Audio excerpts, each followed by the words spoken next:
हर दिन एक भिखारी दरवाजे के पास आकर भीख मांगता था और घर का मालिक हमेशा घर के बाहर आते ही उसे देखकर फिर जाया करता, कई बार उसके लिए गालियां भी बकता।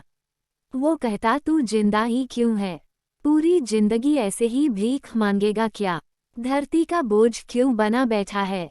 और कभी कभी उस भिखारी को गुस्से में वह धक्का भी मार दिया करता। इतना कुछ हो जाने के बावजूद अधिकारी के मुंह से सिर्फ यही निकलता कि भगवान भगवान तुम्हारे पापों को माफ करे। एक बार सेठ को धंधे में बड़ा नुकसान होने की खबर मिली। सेठ बहुत परेशान था कि तभी उसके दरवाजे पर वही भिखारी आया। गुस्से में अपना आपा खोते हुए सेठ ने उस भिखारी को पत्थर दे मारा। पत्थर लगने के कारण भिखारी का सर फूट गया और उसके सर से खून बहने लगा। फिर भी दर्द से कराहते हुए भिखारी ने इतना ही कहा, भगवान तुम्हारे पापा को माफ करे। भिखारी वहां से चला गया। सेठ सोच में पड़ गए, भिखारी को पत्थर मारा फिर भी उसने सिर्फ प्रार्थना की। सेठ का गुस्सा शांत हुआ, शेर का मन शांत हुआ भिखारी का रहस्य जानने के लिए। सेठ ने भिखारी का पीछा करना शुरू कर दिया। अब रात होने को आई थी। भिखारी अपने घर जाने के लिए लौटा। वो अपने घर पहुंच गया, लेकिन सेठ अब भी उसका पीछा कर ही रहा था। एक पुरानी टूटी हुई खटिया पर एक बूढ़ी औरत लेटी हुई थी, काफी कमजोर और बीमार लग रही थी। वह भिखारी की पत्नी थी। अपने पति को वापस आता देख वह खाट से उठ खड़ी हुई। पत्नी ने अपने पति के भीख वाले कटोरे में देखा, उसमें सिर्फ आधी बासी रोटी थी। उसे देखकर वह बोली, आज बस इतना ही मिला, और हाँ, आपके सिर से खून निकल रहा है, ये चोट कैसे लगी? बूढ़ा भिखारी बोला, आज बस इतना ही मिला, किसी ने कुछ दिया ही नहीं। सब ने गालियां दी और एक नए पत्थर भी फेंकना, इसीलिए मेरा सर फट गया।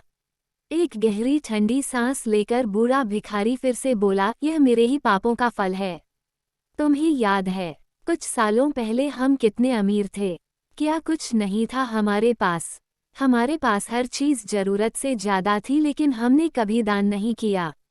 और उससे भी बुरा हमने उस अंधे भिखारी के साथ किया जो हमारे द्वार पर भीख मांगने आया करता था।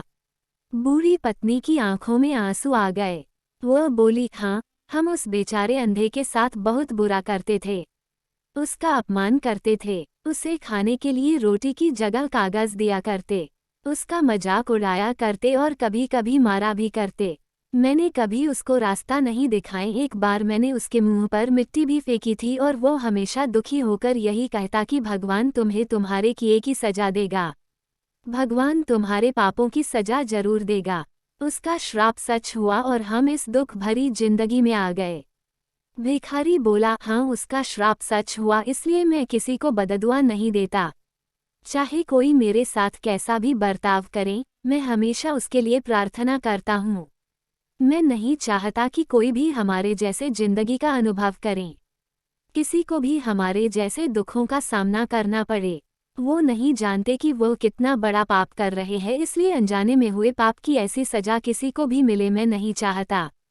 सेठ वहीं पर छुपकर यह सारी बातें सुन रहा था। अब उसे सब कुछ समझ में आ गया था।